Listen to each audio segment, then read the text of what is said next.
चला तर मग आज मी तुम्हाला जी रेसिपी दाखवणार आहे ना, ती मला खूप जास्त प्रमाणात आवडते आणि तीच मी तुमच्यासोबत आज माझ्या पद्धतीने मी कशी बनवते ते शेअर करणार आहे. तर इथे मी कांदा टोमॅटो बारीक असा चिरून घेतलाय आणि त्याचबरोबर आता सीझन कैरीचा आहे, सो मी कैरी पण घेतली. तुम्हाला आवडत असेल तर तुम्ही कैरी टाकू शकता किंवा कोकम पण टाकू शकता.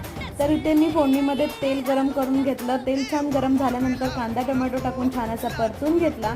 त्यामध्ये जगभरातले मसाले म्हणजे हळद, तिखट, मीठ टाकून घेतलं. त्यानंतर आपण ज्या कैरीच्या फोडी केल्या होत्या त्या पण त्यामध्ये मिक्स केल्या. चवीनुसार मीठ टाकलं, थोडीशी कोथिंबीर टाकली, छान असं परतून घेतलं आणि स्वच्छ धुवून घेतलेला कोलम त्यामध्ये टाकून घ्यायचा.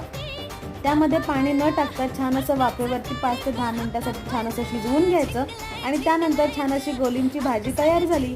तर तुम्हाला सुद्धा आवडते का कमेंट करून नक्की सांगा आणि तुम्हाला मी केलेली रेसिपी आवडली असेल तेही कमेंट करून सांगा. Thanks for watching. भेटूया नवीन व्हिडिओमध्ये.